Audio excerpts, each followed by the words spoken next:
یہ موجودہ حکومت ناکام ہے، سیاسی طور پر تو بدترین ناکامی ہے. تو ایک ناکام حکومت جس میں ناکام ترین لوگ جو ہے وہ کیبنٹ میں بیٹھے ہوئے ہیں، وہ پھر اتنے بڑے چیلنجز کو جو پاکستان فیس کر رہا ہے اور کرنے جائے گا اس کو کیسے نمٹ سکیں گے؟ ایک طاقتور فوج سے ممکن نہیں ہے.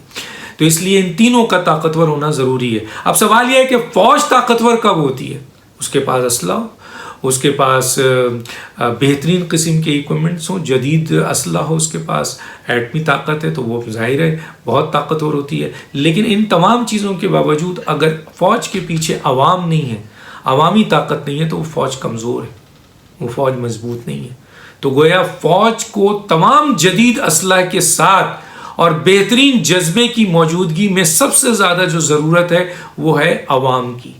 اور عوام کی طاقت اگر فوج کے پیچھے نہیں ہے تو چاہے کتنے ہی جدید اسلحہ ہو، فوج مضبوط نہیں ہے. بالکل اسی طرح سے میں نے کہا کہ سیاسی قوت ایک مضبوط چاہیے. تو سیاسی قوت کون مضبوط ہوگی؟ الیکٹڈ باڈی، یعنی الیکٹڈ عوام جن کو الیکٹ کریں، اور الیکٹڈ لوگ جو پارلیمنٹ میں جائیں، وہ جو جن کو عوام لاتے ہیں ان کو حکومت دی جائے. تو پھر جس کے پیچھے عوام کی اکثریت، ظاہر ہے بہت ساری پارٹیوں میں بڑھ جاتا ہے ووٹ، لیکن جس کو عوام کی اکثریت چاہتی ہے اور جس کی کارکردگی ہو، جس کو نظر آ رہا ہو کہ وہ صلاحیت رکھتے ہیں، ان کے پاس ایسی لوگ موجود ہوں جو کابینہ میں آ کر وزیر اعظم صاحب کے ساتھ مل کر، پارلیمنٹ کے ساتھ مل کر، فوج کے ساتھ مل کر پاکستان کو اس کرائسس سے نکال سکے.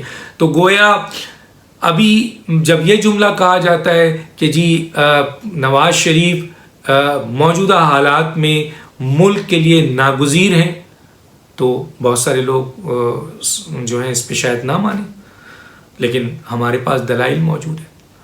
کیوں ہم کہہ رہے ہیں کہ میاں نواز شریف صاحب اگر آج بے نظیر ہوتی تو ہم یہ کہتے ہیں. بلاول بھٹو پہ ہم اس لیے نہیں کہہ سکتے کہ پورے پاکستان کی ان کے ساتھ لوگ اتنی بڑی تعداد میں نہیں ہیں، حالانکہ وہ پاکستان کی ایک دفعہ ایک زمانے میں سب سے بڑی پارٹی تھی جب بے نظیر صاحبہ تھیں، ذوالفقار علی بھٹو صاحب تھے، لیکن پھر یہ محدود ہو گئی. لیکن اس وقت کون سب سے زیادہ بڑی سیاسی جماعت ہے؟ P T I. P T I ضرور ایک جماعت رہی اور پنجاب میں دوسرے نمبر کی جماعت تھی، لیکن ملک کی سب سے بڑی جماعت نہ پہلے تھی اور اب تو بالکل بھی نہیں ہے. اب تو یہ کے پی کے میں بھی ہار رہی ہے، کراچی میں بھی ہار رہی ہے، ہر جگہ ہار رہی ہے. اگر فیئر الیکشن کرائیں، آزاد کشمیر اور گلگت بلتستان میں جو مینج کیا گیا اس کو چھوڑ دیں، دنیا جانتی ہے، موچی والا بھی جانتا ہے، پرچون والا بھی جانتا ہے، پان والا بھی جانتا ہے، دکاندار بھی جانتا ہے، ٹیچر بھی جانتا ہے، ڈاکٹر بھی جانتا ہے، کسان بھی جانتا ہے، سب جانتے ہیں. چھوڑ دیں، یہ الیکشن کو کوئی نہیں مانتا. ہاں لوگ جانتے ہیں، جب گراؤنڈ میں آتے ہیں تو انہیں پتہ چلتا ہے یہ کون سی جماعت ہے، کون سا لیڈر مقبول ہے. تو اس وقت جو پاکستان میں سب سے زیادہ مقبول لیڈر ہے اس میں ظاہر ہے پنجاب کا ہی لیڈر سب سے زیادہ مشہور ہے. اس وقت پنجاب کا سب سے بڑا لیڈر کون مقبول ہے؟ ظاہر ہے میاں نواز شریف. اس کے بعد کون مقبول ہے؟ اس کے بعد شہباز شریف. اس کے بعد کون مقبول ہے؟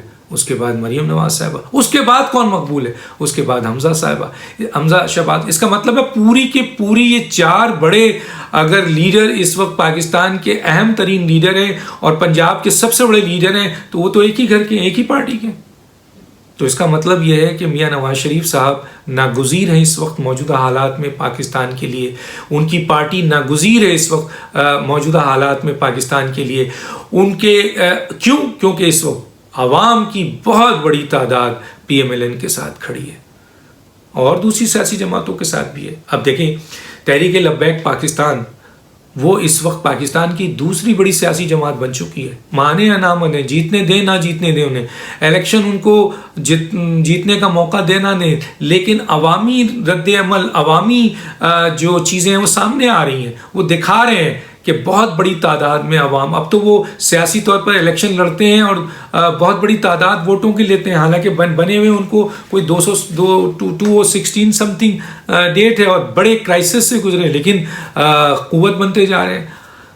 آج پنجاب میں اگر سب سے بڑی قوت ہے تو پی ایم ایل این ہے، اس کے بعد اگر کوئی قوت ہے مانے یا نہ مانے وہ تحریک لبیک ہے، اور پھر جا کر دوسری قوتیں آتی ہیں جس میں پی ٹی آئی ہے، اور پی ٹی آئی ایک قوت تھی پنجاب کی دوسری بڑی، لیکن موجودہ 3 سال کی کارکردگی نے ان کو بری طریقے سے نقصان پہنچا دیا ہے، کیونکہ ان کے اپنے الیکٹیبل اب جہانگیر ترین ہیں جن کے پاس 32 آپ کے ایم پی ہیں اور 25 ایم این اے ہیں، پھر باغی گروپ ہے، اور پھر جو ہے وہ اور بہت سارے ایسے لوگ ہیں جو کہ اس وقت ان کے فاؤنڈر ممبروں کے ساتھ ملے ہوئے ناراض بیٹھے ہیں۔ تو پی ٹی آئی تو کولیپس کر چکی ہے، اسے زندہ رکھا جا رہا ہے، اس کو صرف حکومت میں بیٹھا کر چہرہ پی ٹی آئی کا دکھایا جا رہا ہے، ورنہ پی ٹی آئی عوامی لیول پر نہیں ہے۔ تو اس کا مطلب یہ ہے کہ عوام کی طاقت اس وقت کس کے ساتھ ہے؟ عوام کی طاقت اور پیپلز پارٹی ہے، یقیناً پیپلز پارٹی کے ساتھ آج بھی پنجاب کے لوگ ہیں، کے پی کے بھی ہیں، گلگت بلتستان کے بھی ہیں، آزاد کشمیر کے ہیں، لیکن بہرحال وہ پارلیمنٹ میں اور عوامی لیول پر اتنی سیٹ اس کے پاس نہیں ہے،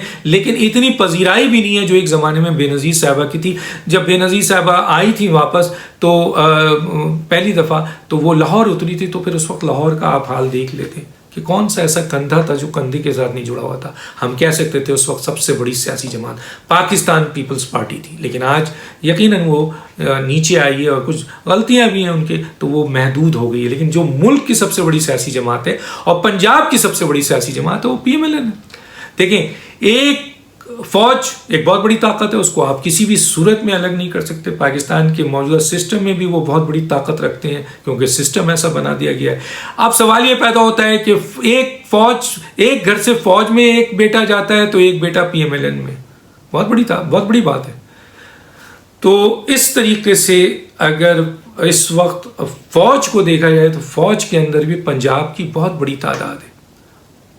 ابھی کے پی کے ہے، بلوچستان ہے، سندھ ہے، اس سے بھی لوگ فوج کا حصہ ضرور ہے، لیکن سب سے بڑی طاقت جو ہے وہ پنجاب کے لوگ ہیں، اور پنجاب کے جو لوگ اس وقت فوج میں موجود ہیں ان کا دوسرا حصہ یعنی ان کے بیٹے، بھتیجے، پوتے، نواسے، زیادہ تر ان کی تعداد جو ہے وہ پی ایم ایل این میں۔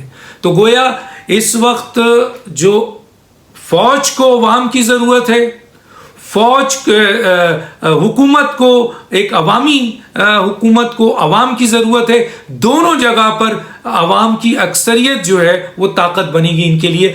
جس حکومت کے پیچھے عوام ہوگی وہ حکومت طاقتور ہوگی، جس فوج کے پیچھے عوام ہوگی وہ فوج بہت طاقتور ہوگی۔ گویا اگر عوام کو ہم دیکھیں تو عوام یہاں پر سیاسی جماعتوں میں سب سے بڑی طاقت پی ایم ایل این کے ساتھ ہے۔ اس لیے اس وقت موجودہ صورتحال میں، حالات میں پی ایم ایل این اس ملک کے لیے ناگزیر ہے۔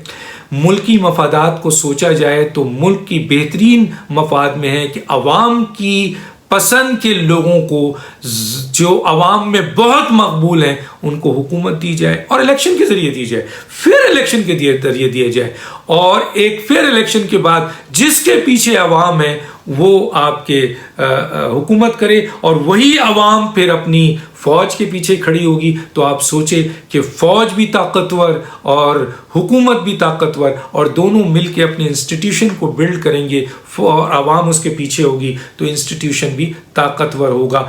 تو جا کر آپ اس وقت آنے والے جو دہشت گردی ہے، بیرونی دنیا کے حالات ہیں، بارڈرز پہ جو مصیبتیں منڈلا رہی ہیں، بڑے بڑے تھریٹس ہیں پاکستان کو، معاشی تھریٹس ہے، اس وقت انتظامی آئینی تھریٹس ہے، اور بہت سارے ایف اے ٹی ایف کے مسئلہ ہے، آئی ایم ایف کا مسئلہ ہے، اور پھر افغانستان کا ایشو ہے، اور بہت سارے دہشت گردی کا ایشو ہے، وزیرستان کا ایشو ہے، وہ اسی طریقے سے ریزالو کیا جا سکتا ہے۔ اسی لیے میں پھر کہتا ہوں کہ ادارے ہوں یا آپ کے پاکستان کی جو سسٹم ہوں، ان دونوں کو اس وقت پاکستان کے بہترین مفاد میں ایک جنرل فیئر الیکشن کی ضرورت ہے اور ایک عوامی مضبوط حکومت کی ضرورت ہے، تاکہ عوام اس حکومت کے پیچھے بھی ہو، اور پھر جب یہ ہوگا تو یقیناً ایک بہت بڑی تعداد عوام کی فوج کے پیچھے کھڑی ہوگی اور فوج کی طاقت ہوگی۔ تو فوج کے پیچھے آج بھی بہت بڑی عوام ہے، لیکن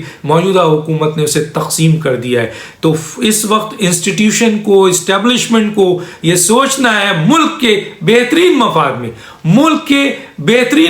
میں کہ وہ آپ کے اس وقت اپنی فوج کو بھی مضبوط کریں اور ایک ایسی حکومت لائیں جو عوامی حکومت ہو، جو مضبوط حکومت ہو، تاکہ انسٹیٹیوشن مضبوط ہو اور پاکستان ان تمام چیلنجز کا مقابلہ کر سکے۔